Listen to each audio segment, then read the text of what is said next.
Ladies and gentlemen, welcome back to Apex Investor. This is the daily update for Monday, August the 23rd, 2021, and today was a very good day for the stock market. I haven't seen the big loser lose so little, but the big loser today was Staff, STAF, negative 13% only. Big winner was Trillium Therapeutics, plus 188%. Just going to take a closer look at that to see if that's a buying opportunity. It's a biotech company in Canada. I don't think it is a buying opportunity. However, looking at, you can see the support level is close to $6 and under, and it's up at 18. It's plus 11, so that is a big chase. If you were going to get into that, $6 and below was your support level, which was just, I believe, yesterday. So that is a chase. You're looking at $6 and below, and it's definitely reacted. This could go right down to $7, $8 and below again. Looks like the true support is around $6 and below. So if you are bullish on this, buy at 6 and below, or even 650 and below. You can see that support level there. And historically, $6, even $4 and below, you can possibly get into this. So that's all for that. Looking at the trending stocks, you can see my portfolio is up a little bit. It looks like Metamaterials is up as well. Sava is up 11%. That's continuing a incredible streak. It's just going on a tear. I'll take a look at that. Metamaterials is up 16%. Wow, that's the biggest gain I've seen since the merger, actually. So that buys very well for us. That is support. 280 was support. Will it go back down? I don't know. I don't know, because George did tweet on the weekend that some cryptic post. So we'll look into that later. So this is a very good day for Metamaterial shareholders. Congratulations. Everyone who bought in at 280 made a killing today. Well, not a killing. He made some money today. Okay, moving on. Hylian is up almost 10%, so I'm going to mention that. Honorable mention there for Hylian. What else is moving or going down? Canaan is up 13%. Wow. $9.17. I bought that at 7 at one point, but anyway, I did sell it at a profit. Legend is up. That's a pharmaceutical company. They're up 11%. Good for them. Clover's going up too. That's great. Like I said, Clover could be the brother in a way to Metamaterials in terms of the stock market graph, like technical analysis wise. This meme stock is up 20%, but that's a penny stock. I would steer clear of that and that one as well, even though it's negative. And AMC's at $36. They're up 6%. GME is up at 164, 3%. And I think that's it. Yeah. So it was a good market overall for the stock markets. Dow was up 0.6%. Everything was up. The lowest drop, or the biggest loser, was only negative 13. So that's buys very well for the economy, or at least the stock market. So we'll go next to Twitter and see if there's anything new on Twitter. Okay, my apologies. Forgot to look at Sava. So the true support for Sava is looking like 70 and under. Looking at the 1 year, actually true support is closer to 37 and under. That's true support. That's an Apex Investor level of support. Expert mode, 37 and under. If you are looking to get into this more realistically, then normal mode, I should say hard mode. This is expert mode, hard mode, or medium. I don't know the difficulties anymore. Let's just say expert, and then hard level would be, you know what? It's hard to say, but 37 and under, and then between probably 50. Let's just say 50 to and below. 50 and below is your hard level or hard mode, and then normal, which is more realistic again, but still a good buy, is 70 and below for Casavas. So don't buy this until it gets to 70 and below, and then you can sell it when it goes right back up to 130, 120 to 130 range and above. Okay, look at Metamaterials before we get to Twitter. So Metamaterials again is up 16%. Wow, this chart is looking really good. So 288, like I said, one of my videos was 299. It's actually, no, 285 is the true level of support. 284, 285, but 280, between 280 to 288, 290-ish. And it was up at the highest today at 343, and we ended at 335. So we ended near the peak. That is quite good. It's very good, and the volume was also pretty good too, 18 million. It's almost at the average. So the volume was up a lot today. And looking at the last month, yeah, you can see this is trending upwards now. But on a macro level, we're still down. We're still below $4. So I mean, if this were April the 1st, I'd have to delete this channel. So I'd have to shut this down. But I don't foresee that happening on April 1st, 2022.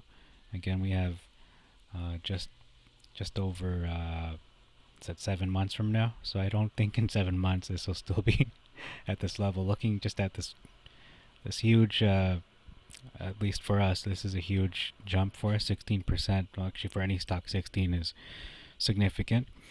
But yeah, I see this going right back up to at least $10 by April. At least 4, just being conservative. But if I'm being more realistic, I think $10 is very much in the cards. When we're talking about April the 1st, 2022, dividend will be distributed by then completely, and the assets of Torchlight will have been sold at the latest December 31st, 2021 this year. But I give them, at least 4 months. Just, you never know. You don't know what's going to happen, but 4 months is at least a good buffer for them to get things sorted out. And again, the resistance is looking like $20, $21.76 to be more specific. So let's take a look at Twitter and see what we got. Okay, so this is George's Twitter. He did tweet this one cryptic tweet over the weekend saying, "There comes a time in every life when the past recedes and the future opens. It's that moment when you turn to face the unknown. Some will turn back to what they already know. Some will walk straight ahead into uncertainty. I can't tell you which one is right, but I can tell you which one is more fun." And has this been a fun journey for us? Well, maybe in some ways no, in some ways yes, because we get to learn a lot of new things. But I mean, we've been suffering. Shareholders have been suffering, especially if we averaged, above $3, above $4. But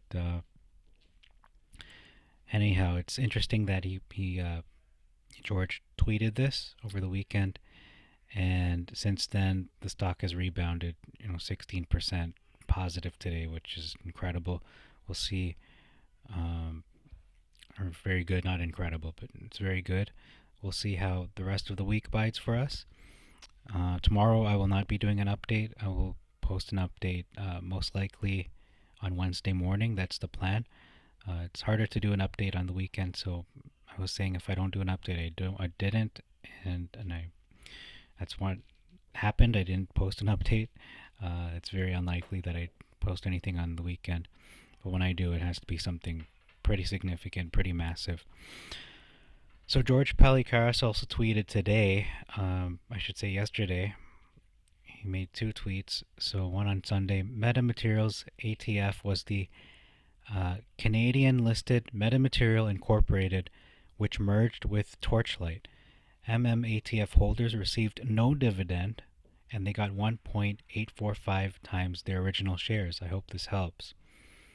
Okay, so that's all for Twitter.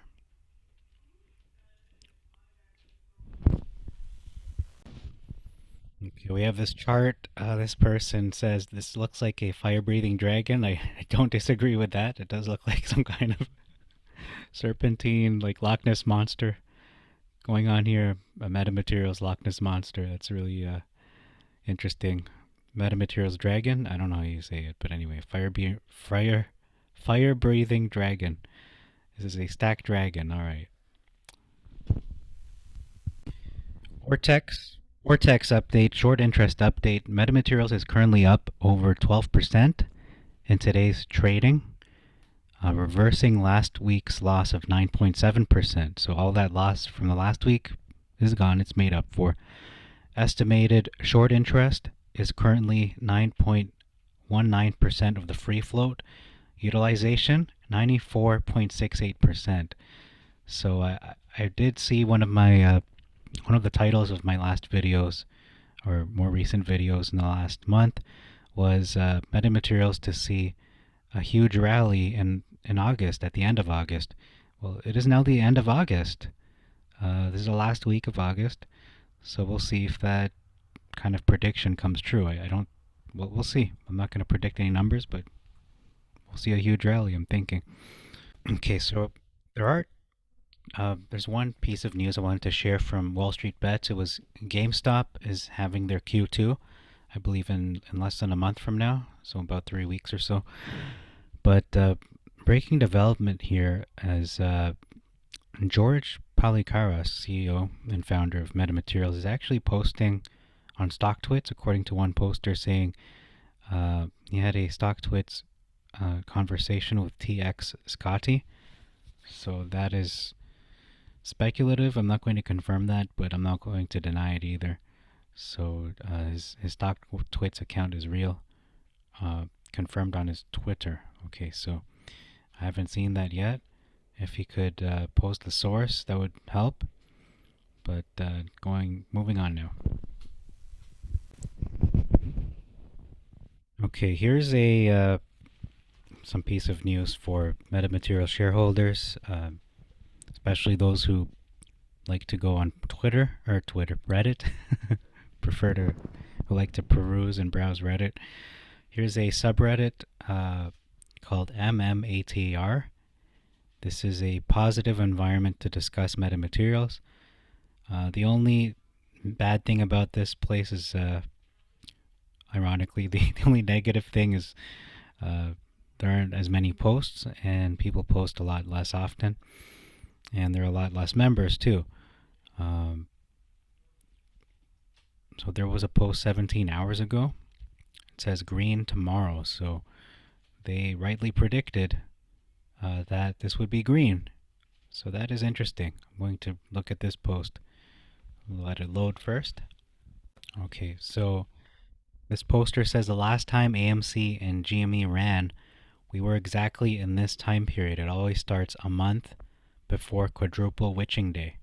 Interesting. I hope this puts enough pressure in the short, so we'll see if that has anything to do with it. Personally, I think it has more to do with news catalysts.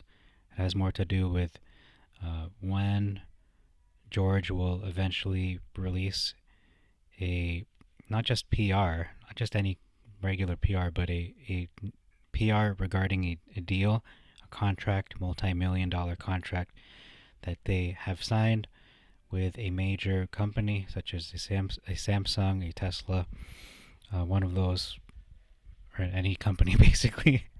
Signing any kind of contract would help bring the stock up a little bit, but especially one well-known, such as a Tesla, a Samsung, etc. So I'm going to close this video, this update today, with this interesting video about metamaterials. Okay, it's 16 minutes. I don't think we'll watch the whole thing, but let me just look through that myself and see if it is worth watching. Okay, I've decided to watch this 16-minute video with you. It's Cloaking with Metamaterials. I just downloaded the video instead of watching it on the browser. It's way too slow, so here we go. Buckle in. In October 2006, a team of British and US scientists had demonstrated a breakthrough physical phenomena then only known to science fiction, the world's first invisibility cloak. The team, led by Professor Sir John Pendry of Imperial College in London, in collaboration with Duke University, created a small device about 12 centimeters across that had the intrinsic property of redirecting microwave radiation around it, hiding the device within a small distortion and rendering it almost invisible to microwave detection by reflection. What made this demonstration particularly remarkable was that this characteristic of microwave invisibility was not derived from the chemical composition of the object, but rather the structure of its constituent materials. The team had demonstrated the cloaking properties of a metamaterial. Wow. A metamaterial is a material purposely engineered to possess one or more properties that are not possible with traditional, naturally occurring materials. Metamaterials characteristically gain these properties from their structure rather than directly from their base composition. This structure is formed by a repeating arrangement of elemental units, which themselves are typically formed from composite materials composed of plastics and metals. The geometry, size, and arrangement of these elemental structures determine both the wavelength and properties of how a metamaterial influences electromagnetic radiation. What makes metamaterials so astonishing is the very nature of how they manipulate electromagnetic waves.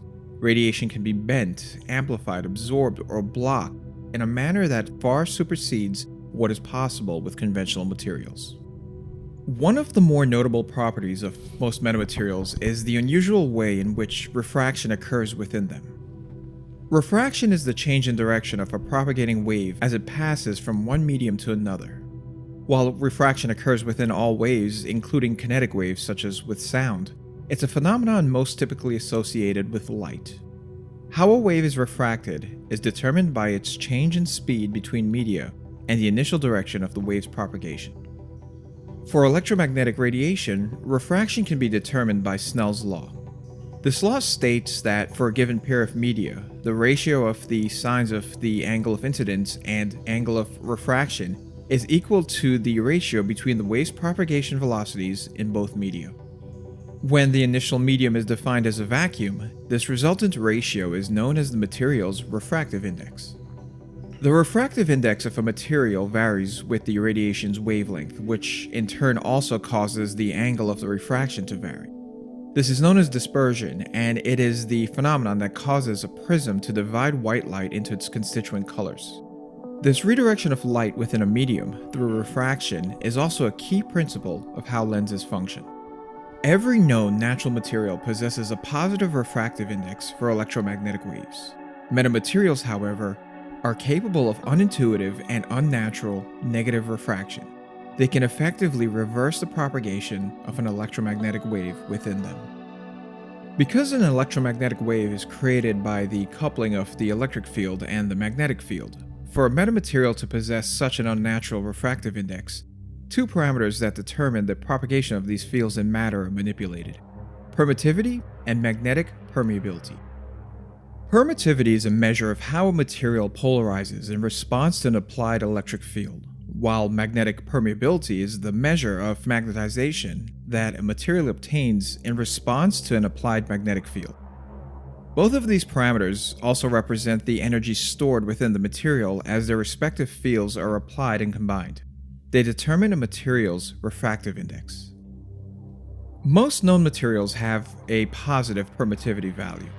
Those that are electrical insulators but can be easily electrically polarized are known as dielectric and exhibit relatively high permittivity.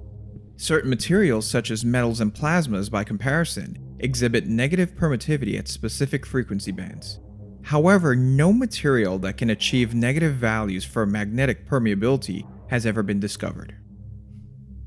Metamaterials are engineered out of unit cells that are organized into a repeating structure in a manner analogous to a crystal. These unit cells are composed of traditional materials with natural permittivity and magnetic permeability properties. They're also sized to be a fraction of the wavelength of the electromagnetic radiation they operate on. As an electromagnetic wave propagates through the metamaterial, each unit responds to the radiation, and the collective results of these interactions create an emergent material response to the electromagnetic wave that supersedes what is possible with a natural material. The first mention of the properties of metamaterials was in 1904 with the conceptualization of negative wave propagation by British mathematician Horace Lamb and British physicist Arthur Schuster. However, both saw the phenomena as purely theoretical and did not think it could be practically achieved. 40 years later, Soviet physicist Leonid Mandelstam, while studying the nature of electromagnetic wave propagation, would examine the characteristics of materials demonstrating negative refraction. From his experiments, he discovered that the phenomena was prevalent in materials composed of a crystal lattice. By the late 1960s, several research teams would go on to further study the negative propagation properties of crystals, as well as the practical implication of the concept of negative permittivity and negative magnetic permeability. Finally, in 1967, Soviet physicist Viktor Georgievich Veselago of the Moscow Institute of Physics and Technology would propose the first theoretical model for a metamaterial. Veselago's research included producing methods for predicting the phenomena of refraction reversal, in which he coined the term left-handed materials, as well as exploring theoretical models for materials that possess both negative permittivity and negative permeability, or double negative materials.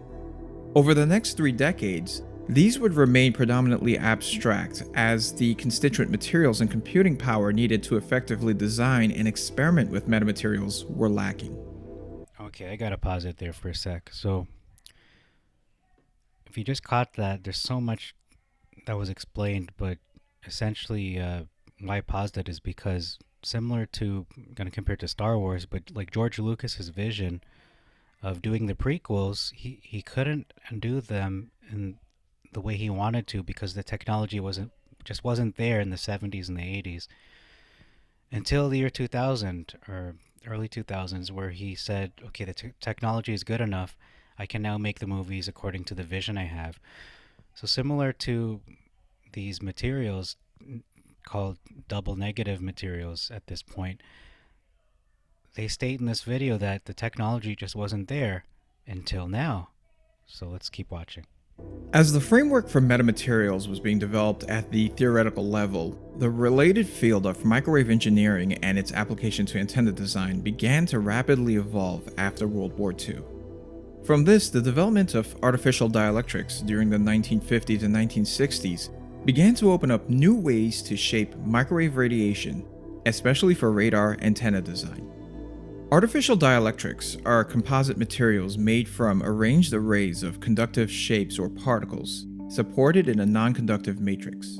Similar to metamaterials, artificial dielectrics are designed to have a specific electromagnetic response, behaving as an engineered dielectric material. American electrical engineer and the first director of NASA's Electronic Research Center, Winston E. Koch, analytically studied how radiation propagated through varying geometric shapes and particles set both in isolation and in repeating patterns. Under his guidance, methods were developed to analyze and tune the effective permittivity and permeability of these structures, allowing for the development of various configurations of microwave lenses. However, due to the scope of NASA's research goals at the time, this research never reached into the realm of negative coefficients, stopping short on achieving true metamaterials. By the late 1990s, the first attempts at migrating metamaterials from theory to reality began to emerge. And while the long-established principles that form them would remain the focal point of ongoing research, English theoretical physicist John Pendry would soon become a leading contributor to the field by bringing the properties of metamaterials from concept to reality. Pendry's expertise in solid-state physics led him to be contracted by Marconi Material Technologies in order to explain the physics of how their naval stealth material actually worked. Pendry had discovered that the microwave absorption of the material did not come from the chemical structure of the carbon it was made from, but rather the long thin shape of the fibers. From this observation, Pendry realized that by changing a material's internal structure, at scales that were smaller than a specific band of radiation, he could alter how that material interacted with it. From this observation, the term metamaterial was coined due to the observed properties seemingly going beyond what was naturally occurring. Pendry would explore this concept further with an idea for a composite material that could mimic the properties of a conventional magnetic substance. He theorized that such a material could be manufactured from tiny loops of copper wire embedded in a fiberglass substrate. Known as a split-ring resonator, these loops would create specific magnetic responses based on their size and geometry, effectively becoming tunable magnetic resonators. The implication of Pendry's idea was something unseen before in material sciences. He had figured out how to manipulate a material's electric and magnetic response, effectively allowing for a method to engineer how electromagnetic radiation moves through a material. Pendry would go on to publish the results of his work in 1999, quickly attracting the attention of physicists worldwide. Among them, David Smith, an experimental physicist at the University of California at San Diego, would team up with colleague Willie Padilla to attempt to construct and analyze Pendry's theoretical device. Smith and Padilla had constructed an array of very small coils that could be tuned in such a way that when illuminated by a source of radiation, material behaved as though it were naturally magnetic. Fully realizing Pendry's concept, the team would go on to publish their findings in May of 2000. Around the same time, physicist Valerie Browning, a newly appointed DARPA program manager, empowered by the success of Smith and Padilla, convinced DARPA to launch their own initiative into metamaterials research. Okay, did you catch that? DARPA. So we've got the federal government, the US federal government is involved into metamaterials, possibly even the company itself, Metamaterial. Bringing to bear $40 million in funding, massive computational resources, and access to precise... How much? ...launched their own initiative into metamaterials research. Bringing to bear $40 million in... $40 million. ...funding, massive computational resources, and access to precise microfabrication techniques, Smith and Padilla would quickly be folded into the DARPA project, leading its new Advanced Materials program. By late 2000, Pendry had proposed the idea of using metamaterials to construct a superlens. And I also wanted to add that DARPA, again, that's military. That's not just aerospace or aviation. That is military. Let's just rewind a little bit. Leading its new Advanced Materials program. By late 2000, Pendry had proposed the idea of using metamaterials to construct a superlens. Superlenses are theoretical lenses that can operate beyond the diffraction limit of a traditional lens, allowing near-field rays, which normally decay due to its diffraction limit, to be brought into focus, allowing for sub-wavelength imaging. Though superlenses were initially considered impossible to construct, Pendry theorized that one could be developed employing the negative refractive index behavior of a metamaterial. However, in practice, this proved to be an incredibly difficult task due to the resonant nature of metamaterials, which made them highly dispersive to propagating radiation. They were also highly sensitive to the parameters of refraction chosen, which limited a design to a very narrow wavelength band of operation. Furthermore, engineering metamaterials with a negative permeability at the wavelengths of light was not feasible at the time. This limited experimentation on the concept to microwave radiation. By 2003, Pendry's theory was first experimentally demonstrated at microwave frequencies by exploiting the negative permittivity of metals to microwaves. In 2005, two independent groups had reported success at producing Pendry's superlens at the ultraviolet range, using thin layers of silver illuminated with UV light to produce photographs of objects smaller than the wavelength used. Other experiments had also demonstrated the use of metamaterial microwave superlensing to improve upon MRI imaging. Oh, wow. Shortly after, a team at Berkeley, led by physicist Jian Zhang, created the first optical superlens from an ultra-thin layer of silver with a resolution that was several times better than that of the best optical microscopes. 2 years later, a variant of Zhang's lens was able to resolve 2 nanowires separated by 150 nanometers, a gap narrower than a single wave of visible light. In 2004, at a lecture, Pendry had flippantly presented another theoretical implication of the properties of metamaterials, that they could be designed for cloaking. DARPA took these ideas very seriously, and shortly thereafter, David Smith would team up with Pendry under DARPA funding to build a cloaking device. Okay, so Pendry is the one who seems to be really spearheading this movement. I wonder what the relationship is with Metamaterials Incorporated, though. I wonder if there is a relationship. From this collaboration, the first functional invisibility cloak that steered microwave radiation around a copper cylinder, hiding it from detection, was constructed in 2006. In the wake of Pendry and Smith's success, research that attempted to push cloaking into the visible spectrum would be spearheaded by Zhang's research team at Berkeley, where one of the most ambitious 3D nanofabrication labs geared towards the creation of metamaterials would be established.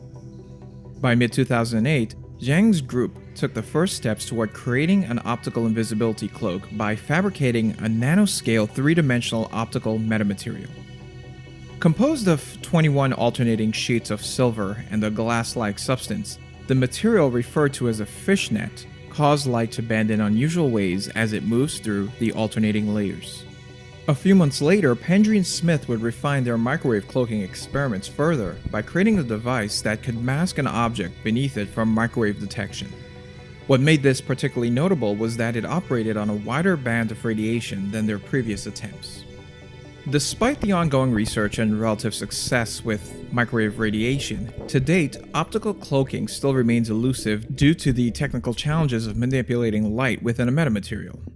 Light moving through materials typically get absorbed until at some point the energy of the radiation falls off, making it a challenge to guide its.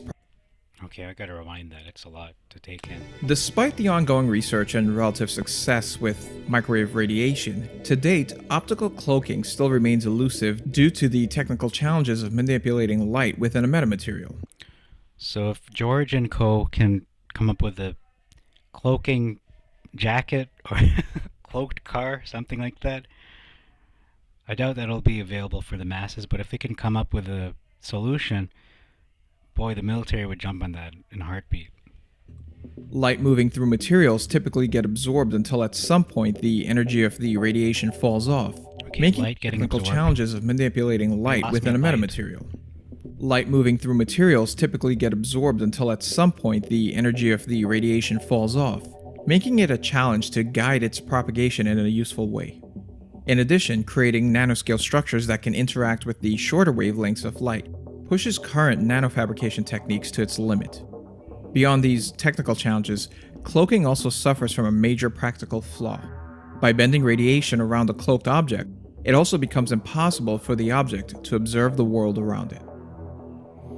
Still, despite these limitations, research into the radiation warping properties of metamaterials have opened up new technological possibilities. Its principles have even migrated into the manipulation of acoustic waves and other non-electromagnetic radiative realms. And as nanotechnology advances and the ability to create structures far smaller than the wavelength of light emerge, an entire new world of controlling the electromagnetic spectrum in ways that once seemed impossible awaits. Okay, so I think that's it. Yeah. So thank you very much for that video. I'm going to post a link in the description box.